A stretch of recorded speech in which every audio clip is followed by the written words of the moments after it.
누구나 살면서 경험하고 싶은 무엇이 있으면 그것에 마음을 집중한다. 따라서 당신 영혼의 실제를 경험하고 싶으면 당신 영혼의 마음을 집중하라. 예고 세계에 쏠려있던 마음을 거두어 당신 영혼한테로 돌려라.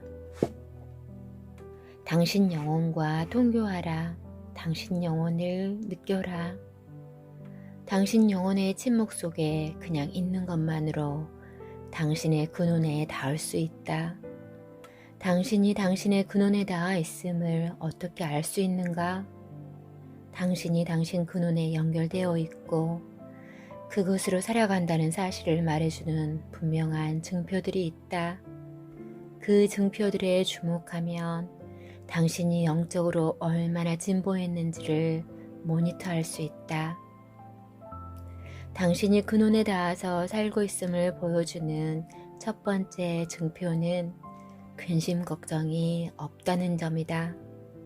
당신은 아무것도 염려하지 않는다. 자기 존재의 근원에 닿아 있는데 무엇을 걱정하겠는가?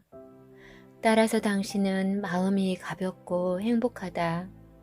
다른 사람들이 뭐라고 해도 자기를 방어할 생각이 없다.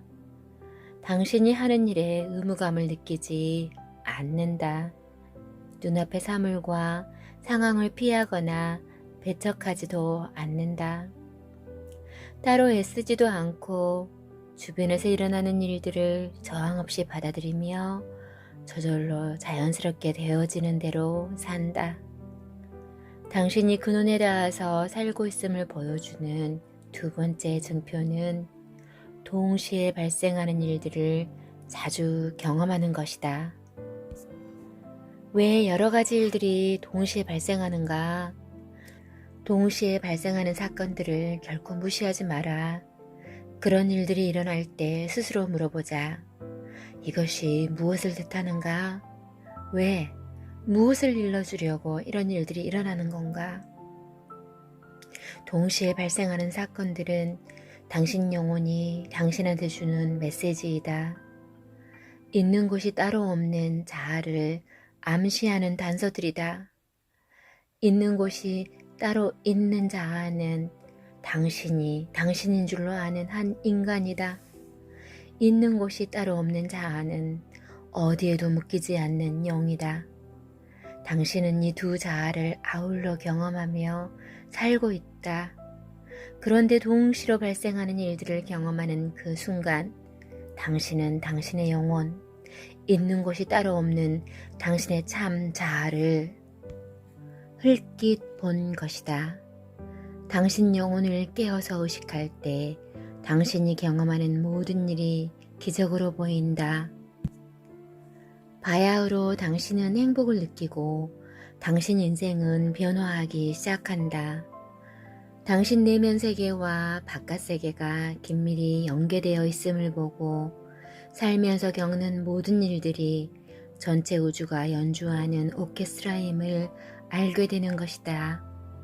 이를 깨칠 때 당신 마음은 영의 기적 앞에서 놀라고 어리둥절하며 비틀거린다.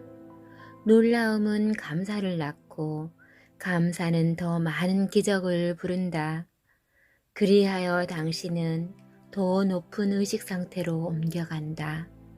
단조롭고 하찮은 세계에서 매혹적이고 기적 같은 세계로 눈길이 옮겨지면서 당신 인생 또한 매혹적이고 기적적인 것으로 바뀐다.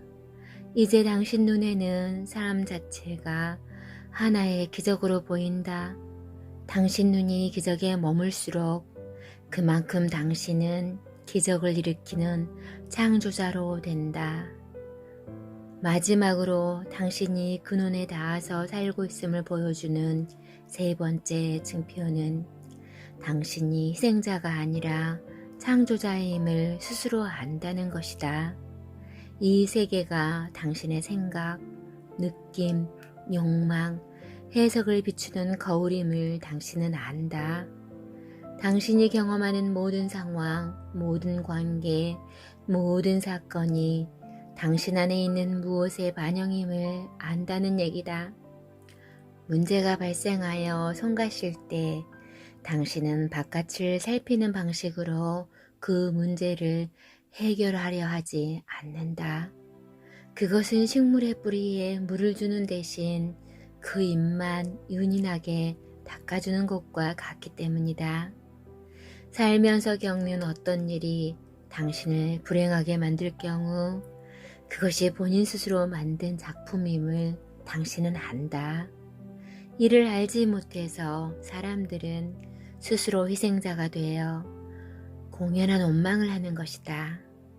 불쌍한 내 팔자야. 어쩌자고 이런 일을 당한단 말인가. 그래도 난 무능하니까 어쩔 수 없지. 자기가 만드는 세상에 살면서 어찌하여 세상이 바뀔 때를 기다린단 말인가. 당신한테 무슨 일이 일어나는 것은 당신이 그것을 만들어내기 때문이다. 그러므로 스스로에게 물어라. 이 일이 일어나지 않게 하려면 내 안에 있는 무엇을 어떻게 치워야 하는가?